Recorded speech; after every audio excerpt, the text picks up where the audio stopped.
मैं अपने वरिष्ठ सहयोगी राजीव का रुख मैं कर लेती हूँ। राजीव, हम राजनीतिक विश्लेषण चर्चा तो लगातार कर ही रहे हैं क्योंकि आप इस वक्त जनता के बीच मौजूद हैं, मुरैना में ही, जहां पर केंद्रीय मंत्रियों को उतार लिया गया है।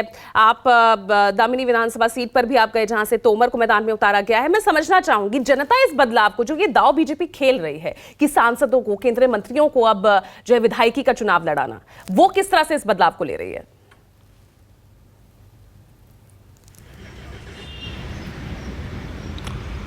देखिए, मैं अपनी बात वहीं से शुरू करता हूं जहां श्रीवत्सन ने खत्म की। दरअसल क्या हुआ कि भारतीय जनता पार्टी ने चुनाव के ऐलान से पहले दोनों राज्यों में यात्राएं निकलवाई। वहाँ राजस्थान में यात्रा अलग तरह की निकली और मध्य प्रदेश में जन आशीर्वाद यात्रा 5 जगह से निकली, बहुत शोर शराबे के साथ। लेकिन जैसा जन समर्थन राजस्थान में मिलना चाहिए था वैसा उसे वहाँ नहीं मिला, और जैसा यहाँ मध्य प्रदेश में मिलना चाहिए था उस जन आशीर्वाद को, उस तरह का पार्टी नेतृत्व को लगता है कि जन समर्थन न मिला। उसके पीछे की बहुत बड़ी वजह पार्टी में गुटबाजी है, जैसे राजस्थान में वैसे ही मध्य प्रदेश में। दूसरी बात, हिमाचल और कर्नाटक के विधानसभा चुनाव में हार ने यह साबित किया कि कांग्रेस पार्टी जीतने में उतना शायद कामयाब रही न रही वो एक अलग मैटर है। बीजेपी को लगता है कि उसके राज्य स्तरीय नेताओं के हिमाचल में भी और कर्नाटक में भी गुटबाजी इतने खराब प्रदर्शन के लिए बहुत हद तक जिम्मेदार है। मुझे ऐसा लगता है कि मध्य प्रदेश और राजस्थान में नेतृत्व परिवर्तन का मन, लीडरशिप चेंज करने का मन पूरे तौर पर भारतीय जनता पार्टी के आला कमान ने बना रखा है और यहाँ अब एक नए प्रयोग के तौर पर चलेगी। जहाँ तक मध्य प्रदेश में सांसदों और मंत्रियों को टिकट देने का सवाल है, देखिए, मैं मुरैना में हूँ और केंद्रीय कृषि मंत्री नरेंद्र सिंह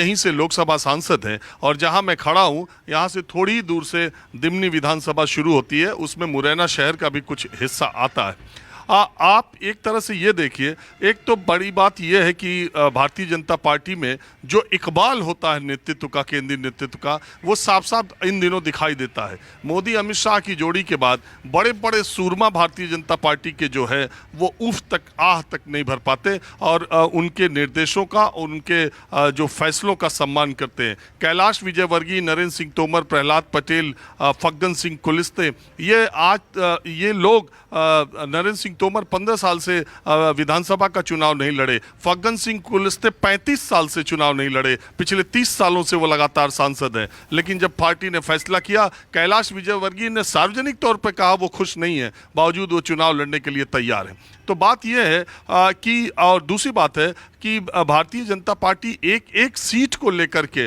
खास करके अगर मध्य प्रदेश की मैं बात करूं जहां पर हूं, अभी तक 78 विधानसभा क्षेत्रों के टिकट यहां घोषित किए गए हैं। वो जो 230 के करीब, 1/3 मान लीजिए टिकट अभी घोषित किए गए, एक एक सीट पर माथापच्ची की है।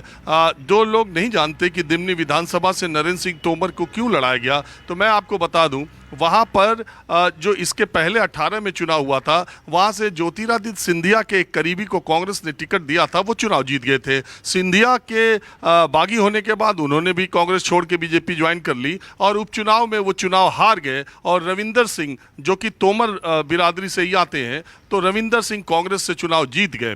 तो बात यह है कि दिमनी विधानसभा में 75,000 से ज़्यादा तोमर वोटर हैं और आम आदमी पार्टी ने भी एक तोमर घोषित किया है, और कांग्रेस के जो सीटिंग एमएलए हैं वो भी रविंदर सिंह तोमर भी तोमर है। तो ऐसे में भारतीय जनता पार्टी ने इस बेल्ट के सबसे बड़े तोमर चेहरे को, इस बेल्ट के सबसे बड़े जन आधार वाले नेता को वो विधानसभा लड़ाने का फैसला किया। उससे न सिर्फ दिमनी विधानसभा में भारतीय जनता पार्टी मजबूत होगी, बल्कि उसका ऐसा मानना है कि मुरैना की 6 सीटों पर इसका असर पड़ेगा। मुरैना के लोगों को लगेगा कि इतना बड़ा नेता अगर विधानसभा का चुनाव लड़ रहा है तो भारतीय जनता पार्टी अगर बहुमत में आई तो उनके चीफ मिनिस्टर बनने के संकेत है या उनके चांसेस है। तो यहाँ मुरैना की जनता जो उनको हमेशा से प्यार देती रही है, नरेंद्र सिंह तोमर को लड़ाने से ये चीज़ें थोड़ा बैलेंस होगी। इसी रणनीति के तहत उन्होंने अलग अलग इलाकों में जो सूरमा है। दूसरी बात, अगर गुटबाजी में ही हैं लोग, अगर गुटबाजी करना है तो सारे बड़े नेताओं को चुनाव में उतार दो,